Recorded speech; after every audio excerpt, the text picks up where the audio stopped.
Welcome to the Global Investor Podcast, a show that focuses on helping foreign investors enter the lucrative U.S. real estate market. Host Charles Carillo combines decades of real estate investing experience with a professional background in international banking to interview experts in all areas of U.S. real estate investing. Now, here's your host, Charles Carillo. Welcome to another episode of the Global Investors Podcast. I'm your host, Charles Carillo. Today we have Jimmy Edwards. And Jimmy has been buying distressed assets in Dallas-Fort Worth since 2011. He has purchased, rehabbed, and successfully sold over 100 single-family properties and is currently invested in 570 multifamily units. So thank you so much for being on the show, Jimmy. Yeah, thanks for having me. It's a pleasure. So you started from single family, you went into multifamily. Can you give us a little background on yourself professionally and personally prior to getting involved with your current real estate investment firm? Yeah, absolutely. I've pretty much been in real estate my whole career. I got a degree in finance real estate from Texas Tech University, and my last semester I opted to take some real estate classes instead of corporate finance 3 and accounting 3. And one of my professors had us read Rich Dad Poor Dad, and it pretty much exploded my brain. So I got my real estate license. I was, a real estate agent, and then I was a mortgage broker in the recession, which was pretty lucrative. And then in 2012, they closed down my branch, and 2013 just went into flipping houses full time. By 2016, we did about 60 houses a year in 2016. And then kind of in 2017 was a pivotal moment where how do I scale this business? Do I do more houses, less houses, bigger volume, bigger margins, new construction? And then I stumbled across multifamily, and it kind of hit all the points I was looking for, scalability, forced appreciation, and really just, going bigger, utilizing, teams to help it scale. So that's kind of been my, that's my quick elevator pitch. Nice. So before you're getting into multifamily, I kind of want to talk about your single family because it's, multifamily, obviously people get into it usually for a lot of scale, and we'll get into kind of like why you moved over. It's easier to get economies of scale. Well, let's talk about for your single family. I mean, you're doing all these homes. You're not just wholesaling them. You're actually finding them. They're distressed, right? You're purchasing, they're rehabbing them. You're flipping them. You're selling them. So what kind of system did you have in place, or what kind of team did you have in place when you were doing that? Yeah, so I started out and I had a couple different various partners along the way, just here and there. And I teamed up with my current partner, Katherine. And it was really, for a little while, it was just me. And then when I teamed up with her, we really gained some velocity. Her background is in construction, and I've always been kind of a deal finder. I'm a deal junkie, and I really like sourcing deals. And so, when I was by myself, I was sourcing deals, managing contractors, listing the houses. I mean, I was a one-man show. And when we teamed up, we formed a little bit more of a conveyor belt, right? I'd find the deal, pass it to her. She would manage the rehab process. And so that really created a lot of velocity. And we used contractors, obviously that we were aligned with and that understood our vision and our scope. So, we'd have a 4 or 5 page scope of work, and, they'd execute it. And eventually, we got in the rhythm with several teams, and we were just able to go, really, fast. Yeah, that project management, that was something I flipped houses before, and it was something that finding the deals wasn't really an issue, and finding money wasn't really an issue. It was the getting the rehab done, and getting it done to the specifications and what you needed the quality to be and the condition to be when you're leaving, when you want to sell it, to meet with the market. And that was the biggest thing. So that was a great way of doing it. Instead of you becoming a licensed general contractor and going that whole route, you brought on someone with experience and project management, because it really there's so many moving pieces. And so that's awesome, because, you have certain contractors. Yeah, of course, someone putting, the roof getting done and the hot water heater can go on at the same time, but it's different when you have someone painting and putting down flooring and everything like that. So that's great that you were able to find them. How did you meet your partner? So we actually, Katherine married a good friend of mine from college, actually. Oh, So nice. we met in college, and we'd invested in some deals before. We'd been good friends for a long time now, and we'd done some investing together, and then really found some synergies, and just decided to kind of go all in. And it was really a blessing in disguise. I've had, along the way, a lot of people say, "Hey, I want to work with you," and they don't really commit. And that we just talked it out and made it happen. So it's been really, really good. Yeah, it's great when you find a partner that wants it as much as you do, and because you will find a lot of people that want a partner, want to do something, but they really don't want to. Right. What you kind of find out afterwards, talk is cheap, right? Right. So let's talk about the switch. A few years ago, you made the switch over to multifamily. Did you do any flips during that time, or now you're 100% in multifamily, or a little bit of both? A little bit of both. I mean, I'm pretty much 100% multifamily. I mean, I think we did, one deal in 2020, and maybe one or two in 2019, and maybe, two or three in 2018. But really the transition to multifamily full time. I mean, we turned off the faucet, as far as marketing in 2017, really just to focus on multifamily. But I mean, we still have deals that kind of fall in our lap, and the margins are right and the opportunities there. So we'll take them. And it's at this point, flipping a house is, we could probably do it in our sleep. I mean, the systems are there. So but yeah, we had a deal in 2017 where and this is kind of like the pivot point where it was a good deal, the margins were right, and we went to list it, and like 5 other flips came on the market in like the same week. And so the market just got saturated. And so everyone sat on the market for a couple months, and the interest ate up all of our profit. And so that was really about the same time we were looking into multifamily. And so it was kind of interesting that it happened that way. But with multifamily projects, I mean, you're flipping a building, but your holding costs are covered. And so it was just like the light bulb moment went off, like, we need to make this transition full speed ahead.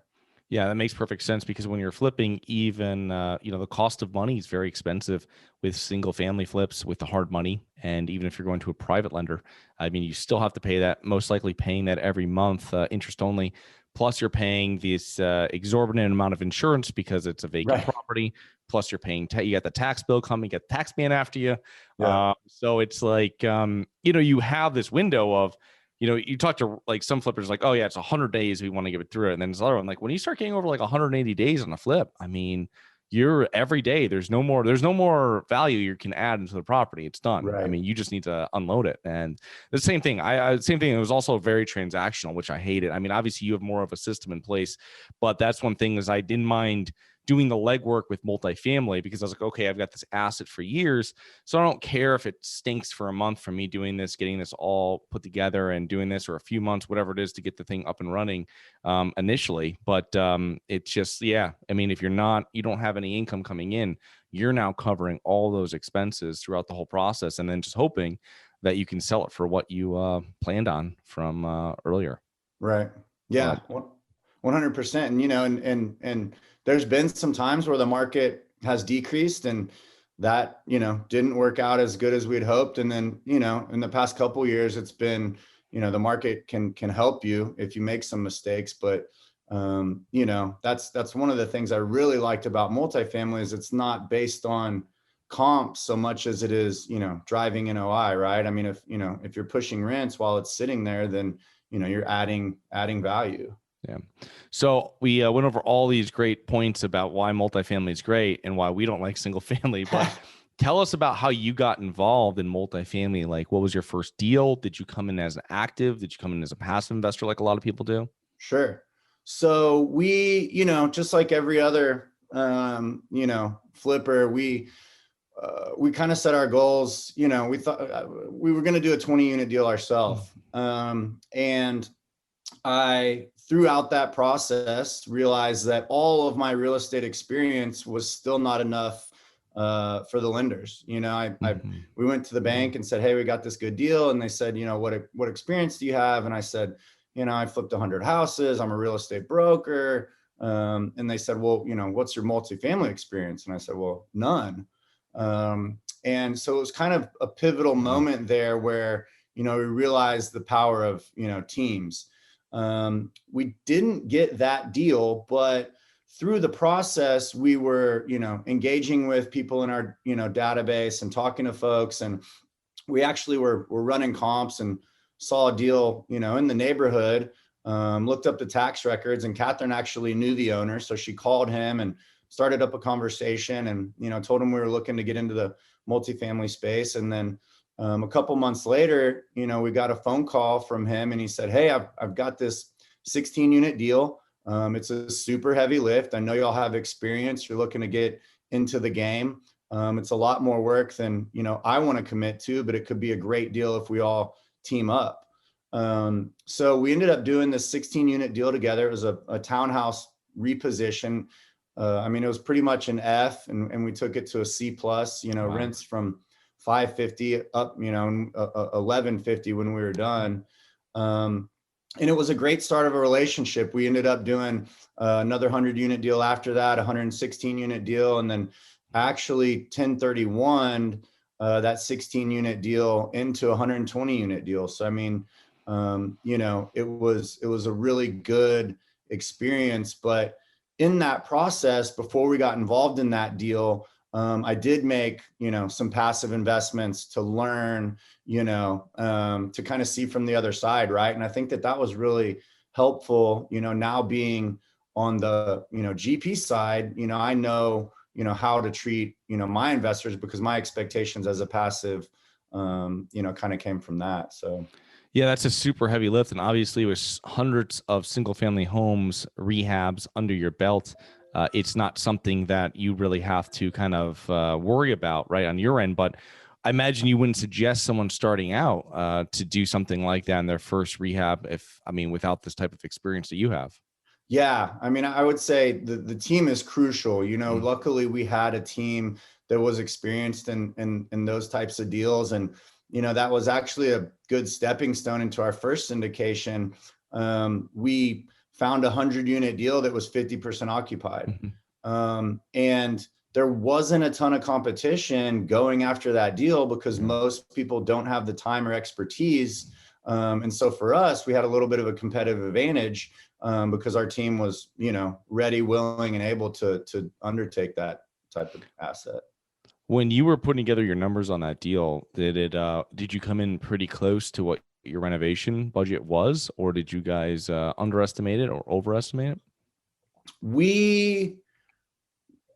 It came in right at where our numbers came in. I mean, you know, we had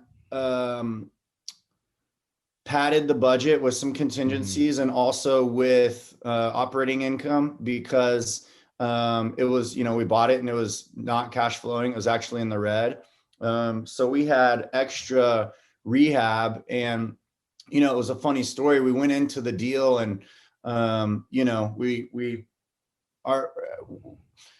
it met our expectations as far as rehab, but we knew from flipping houses that there were going to be skeletons in the closet. Yeah, so we had extra rehab for unknowns. And that's really what, you know, I don't know if I want to say saved us, but that allowed us to come in budget because we did find things that we couldn't see in due diligence. And, you know, we came in at budget and it worked out really well. So, yeah, I think that, you know, part of that experience was, you know, knowing there's going to be things you can't see.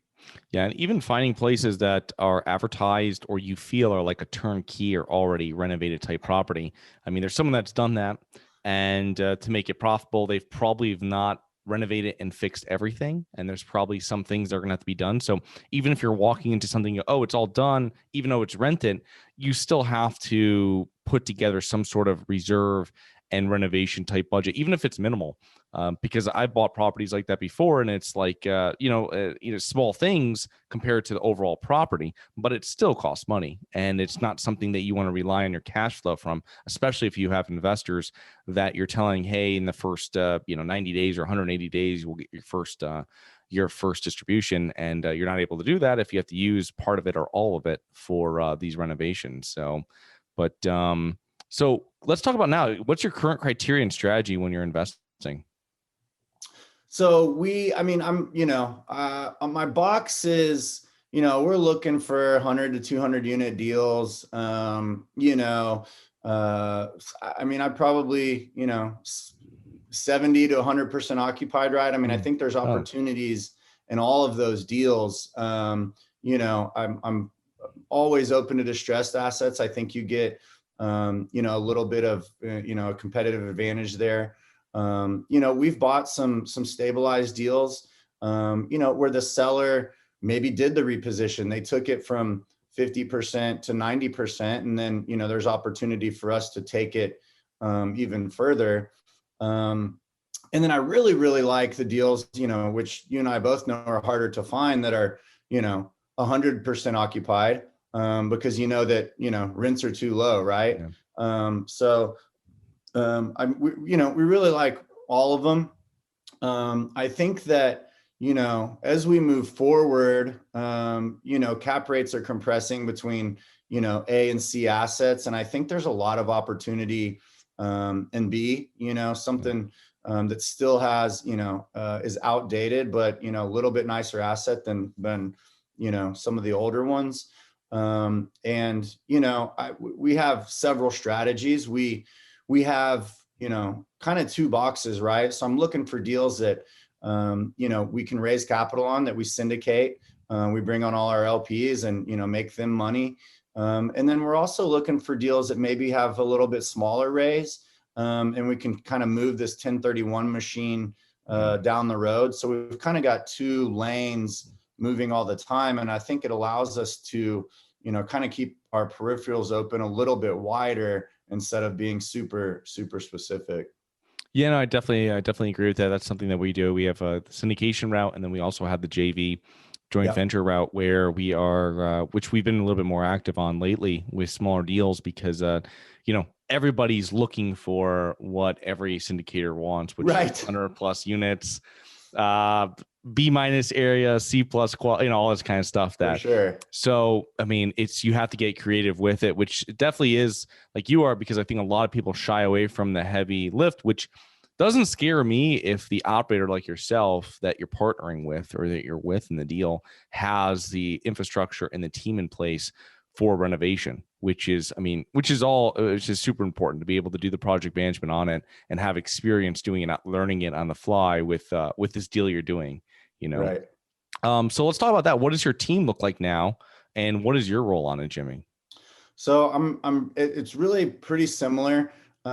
We have, I'm acquisitions, again, I'm a deal junkie. Day-to-day minutia kind of bores me.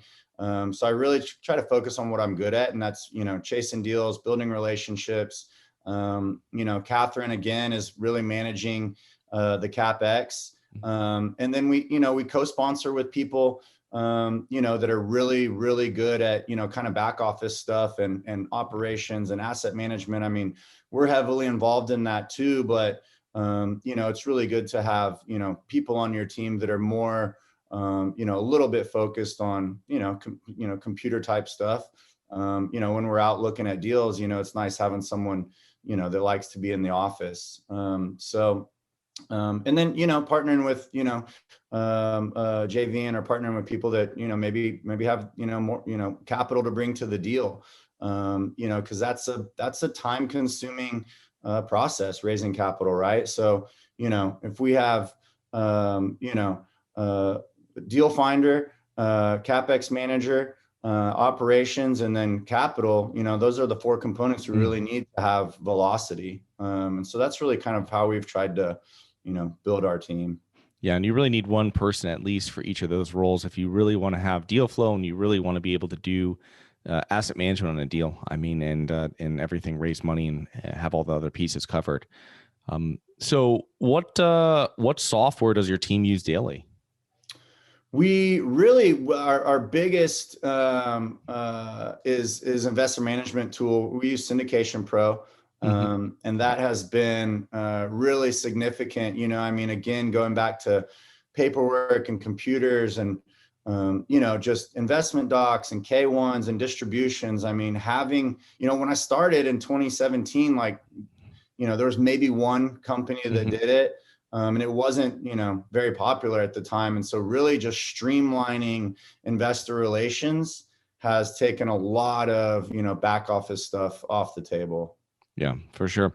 No, it's definitely a game changer, and it cuts down on your administration and headaches, and also your limited partner, your passive investor management, which because a lot of the questions are answered right there. So definitely, and they love having everything in one place, right? Just going in and being able to log in and not, having to reach out to another human to find it. Exactly. Yeah. So what are common mistakes that you see other real estate investors make, being in here for so long? Analysis paralysis is a big one. I think that, people talk themselves out of deals a lot, which is, a good quality to have. But, I think that, when we see a deal and I know it's a deal, we go after it. And sometimes you uncover things, but, you have to participate, right? I mean, you're not going to win any deals if you're not participating. And then the other one is I think a lot of people underestimate the value of a location. And what I say by that is there's a lot of deals that underwrite really well on paper, but they maybe don't have the experience, or they're underestimating a bad location, right? And so I see people, underwriting deals and going after them. And I'm just thinking to myself, man, that is, you're not accounting for X, Y, and Z because that location is, not premier. So those would be my two. You're looking at comps and someone's using a comp from 2 miles away, which it could be it's pretty much in another country. Other side of the tracks. Yeah. I mean, because it's funny that, like you said, that it's exactly true, is that you can be looking at something and it can literally, I mean, everybody's done it. They drive down the street. One side of the street's nice. One side of the street's not. You cross over the tracks, right? Quote unquote, which is true. And you go from it and you're like, oh my God, it's night and day, or just a block or two. And you're like, oh my God, what just happened between this? And it's because, oh, wow, it's a very busy road over here and it's very quiet over here. Because I have a property like that between two of those. And I was like, if it's one block this way, it'd be worth a lot more. It's right here. It's perfectly fine. But, it's just amazing that if this was literally 8 houses down this way, and so that's when I think I talk to people. I'm like, hey, if you're picking out your neighborhood, like really know the neighborhood, not just the city, not just the area of the city, like get it down to the neighborhood. So when you see deals come in, you're like, know what neighborhoods they're in. And then you can kind of price it accordingly when you're doing because that makes such a big difference, just like you said. What would be some suggestions you would make to new investors that are getting started?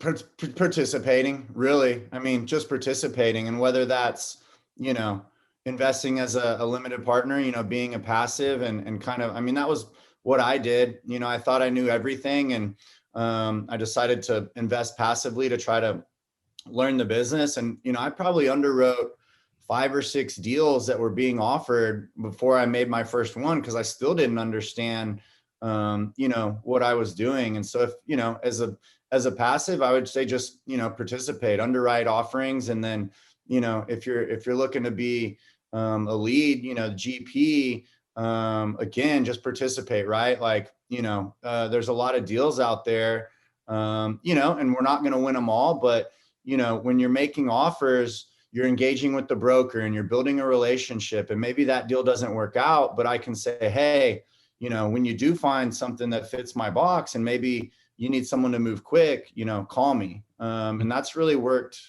extremely well. So just participating, I mean, it can be scary. And like I said, a lot of people get, analysis paralysis, but I mean, you're going to learn as you go. So just start going. That's a great idea. Start underwriting potential passive investments and do your own due diligence on them between where they're located and rents and everything like that. And that's great. I mean, it really gets you started with something that you've we're told that pencils out fine. That's a great opportunity. Right. Now you can do your own research on it, and you should be doing that with any deal that you're investing, whether active or passive. And the group you're working with should give, without any type of issue, your underwriting that you can review. So that's awesome. That's a great advice. What do you think are the main factors that have contributed to your success, Jimmy?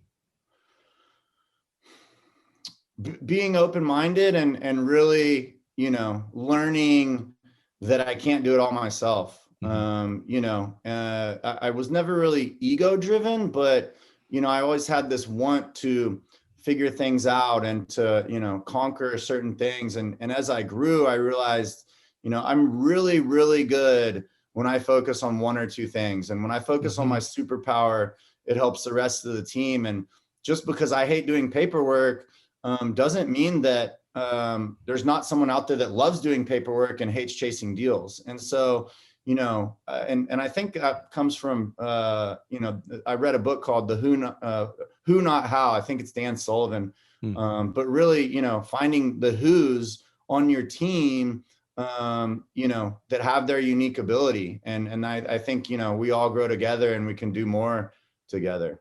Yeah. So how important is partnership in getting into commercial real estate? Obviously, it was required for how much scale and how big your business was in single family, as we touched upon earlier. But how important is in commercial if someone's going from maybe a couple single families into commercial multifamily?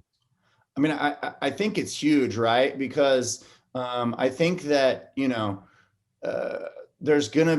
we're all helping each other, right? Like, I think that, through the space, right, there's people that have been, at some point they did their first deal, and then over the years they've done a lot of deals, and maybe they're not wanting to, put in as much sweat equity, right? Maybe they're a little bit further along in the game, but they understand, hey, if I can partner with someone that's hungry, I can lend my balance sheet, I can lend my resume, and I can trust in this person to do a lot more of the heavy lifting, right? And then someone that's getting into the game is really hungry. Hey, I'm willing to do whatever it takes, but I don't have the resume, I don't have the experience, and I can use, some guidance. And so really just those partnerships to me are extremely valuable, and everyone just kind of helps each other, no matter where you are in the game. Yeah, no, fantastic. Well, how can our listeners learn more about you and your business, Jimmy? Yeah, just go to our website. It's High Five Multifamily, HIGHFIVE, multifamily.com. There's a lot of info about us, and then there's, you click a little form and reach out and we'll jump on the phone. Yeah, awesome. Yeah, there's a lot of information on there, and it lists all the assets that you guys have purchased and also sold and currently own. So I want to appreciate you for coming on today. Thank you so much, and looking forward to meeting up and connecting with you again future, because I think it's been a couple of years. Pre-COVID was the last time we saw each other face to face. Yeah, brother. Likewise. Thanks for having me. I'll talk to you soon. Have a great rest of your day. All right. Thanks. You too. Hi guys, it's Charles from the Global Investors Podcast. I hope you enjoyed the show. If you're interested in getting involved with real estate, but you don't know where to begin, set up a free 30-minute strategy call with me at schedulecharles.com. That's schedulecharles.com. Thank you.